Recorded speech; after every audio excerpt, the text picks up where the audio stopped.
देखिए, झगड़ा राजभर और पासी में हुआ।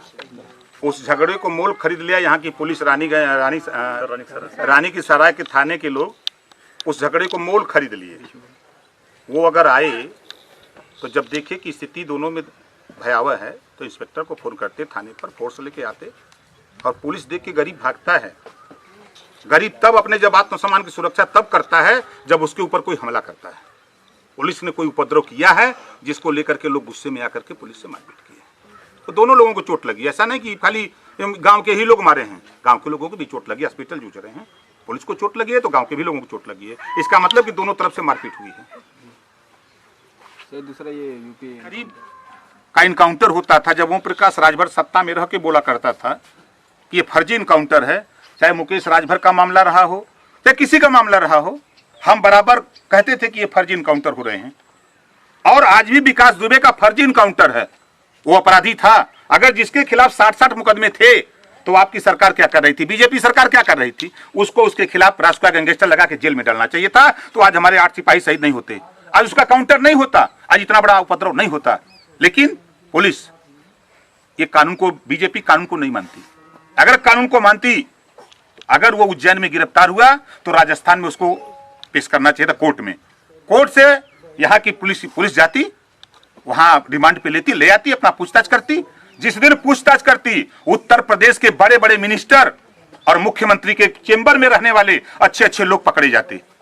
इस नाते उसका फर्जी इनकाउंटर कर दिया गया। कानून है देश में, आप कानून नहीं हो, कानून संविधान देश से चल रहा है। संविधान में आप उसको पेश करते मजिस्ट्रेट के सामने, फांसी दे देते, आप उसको स्पेशल कोर्ट बना करके फांसी दे देते, कोई दिक्कत नहीं थी। लेकिन आपने उसका फर्जी इनकाउंटर किया। ये मैं कह रहा हूं, पूरा देश कह रहा है फर्जी इनकाउंटर है। सुप्रीम कोर्ट ने भी इस बात को उठाया है और जांच बैठा दिया सुप्रीम कोर्ट। तो ये सरकार हिटलर शाही कर रही है, किसी गरीब को चैन से जीने नहीं देना चाहती है, पुलिस के बल पे गुंडागर्दी करना चाहती है। भाई दुनिया तो डरे लेकिन ओम प्रकाश राजभर डरने वाला नहीं है। सर, ये राम मंदिर का शिलान्यास सुना जा रहा है, इस पे कुछ क्या? देखिए, आज देश में अस्पताल की जरूरत है। पूरे उत्तर प्रदेश में 6 साल में एक भी अस्पताल का उद्घाटन मोदी जी ने नहीं किया, एक भी अस्पताल का उद्घाटन नहीं किया।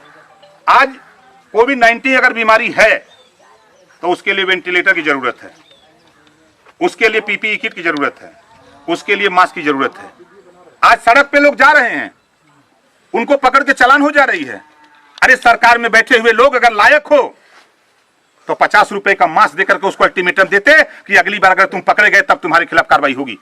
लेकिन ऐसा नहीं, क्योंकि गरीबों इस महामारी में लूट मची है।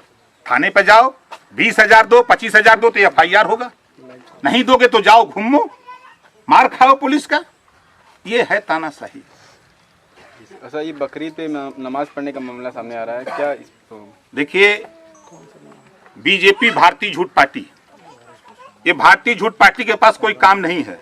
एक न एक मुद्दा ही ले आते हैं, फिर ठंडा होता जा रहा है।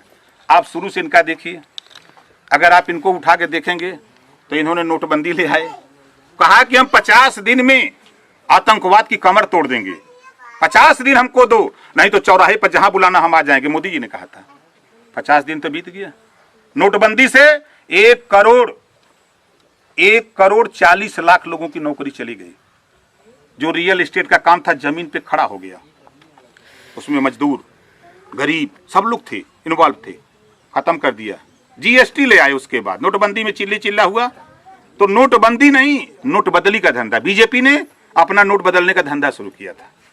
GST आई, वन नेशन वन टैक्स, एक देश होगा एक टैक्स, सब लोगों ने स्वागत किया। मोदी जी, हम आपके माध्यम से पूछना चाहता हूं बीजेपी से, भारतीय झूठ पार्टी से, कि पेट्रोल और डीजल पे GST क्यों नहीं? आज 80 रुपया पेट्रोल क्यों बिचवा रहे हो? आज GST लागू हो जाए तो 35 से 40 रुपया में पेट्रोल और डीजल बिकने लगेगा। ये क्यों नहीं? क्योंकि वो अंबानी अडानी उनके रिश्तेदार हैं, लोग गुजराती लोग हैं, इस नाते वो पेट्रोल और डीजल पे GST नहीं। One tax, one nation one tax की बात किया तो फिर उस पर टैक्स क्यों नहीं? GST आने के बाद निर्मला सीतारमण जी सदन में बयान दिया, 6 लाख कंपनी बंद हो गई। मोदी जी का रिश्तेदार काम करा लो मन, योगी जी का रिश्तेदार काम करते हैं, काम करता है गरीब, कमजोर, मजदूर, पिछड़ा, दलित, अल्पसंख्यक। 20 करोड़ लोगों की नौकरी चली गई। जीएसटी आया, फिर कोरोना ले आ दिए। कोरोना अगर है तो आप बता दो, एक भी वेंटिलेटर मोदी जी और योगी जी खरीदे हों? जब संविधान के दायरे में प्रधानमंत्री केयर फंड बना हुआ है तो नया केयर फंड लूट वाला फंड क्यों बना लिए? एक प्रधानमंत्री केयर फंड जो बना, ये लूट कंपनी है। देश लड़ रहा है कोरोना से, टीवी में प्रचार हो रहा है कोरोना से लड़ो, घर से मत निकलो। आई कहां लड़ रहे हैं? गुजरात में विधायक खरीद रहे हैं, राजस्थान में विधायक खरीद रहे हैं, मध्य प्रदेश में विधायक खरीद रहे हैं। एक एक विधायक 50-50 करोड़ रुपया में बोली ले रहे हैं, पैसा दे के विधायक खरीद के सरकार बना रहे हैं। जब अस्पताल बनाना है तब मंदिर बनाएंगे, जब वेंटिलेटर खरीदना है, पीपीई किट खरीदना है तब विधायक खरीदेंगे। ये है सरकार। इनके कारनामे बहुत कठिन है। सही चीज थोड़ा छोटा बोली करते हैं, बेच रही है, लेकिन तुम सोए हो। इस कोरोना जैसी महामारी में 23 विभाग बेच दिया, रेलवे बेच दिया, बैंक बेच दिया, LIC बेच दिया, आपके एयरपोर्ट बेच दिया, 41 कोयले की खदान बेच दिया।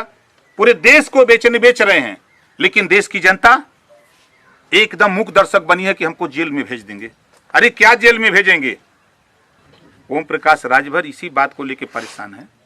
आज देश को जरूरत है शिक्षा की, देश को जरूरत है स्वास्थ्य की, देश को जरूरत है रोजगार की, लेकिन बाहरी बीजेपी 2 करोड़ हर साल रोजगार देने की बात करके आज नोटबंदी और जीएसटी और कोविड-19 तीनों को जोड़ करके 20 करोड़ लोगों की नौकरी छीन लिया। 20 करोड़ लोग घर चले आए। 15 लाख देने का वादा और लाके 5 किलो गेहूं पर कर दिया। हम 15 लाख देंगे, 5 किलो गेहूं दे रहे हैं। 5 किलो गेहूं में कई दिन खाएगा? 10 दिन, 12 दिन, 18 दिन का करेगा, फाका मारेगा। तो इस देश में भ्रष्टाचार अधिकारी बेलगाम हैं, चाहे वह कोई भी विभाग हो। लूट मची है हर विभाग में। और मुख्यमंत्री उत्तर प्रदेश के 11 कोरोना से निपटने के लिए 11 की टीम बनी है। 10 ब्यूरोक्रेट हैं अकेले मुख्यमंत्री। इनको खुद विश्वास नहीं 2 डिप्टी सीएम पर, 2 डिप्टी सीएम और कैबिनेट की कोई मिनिस्टर को नहीं रखा।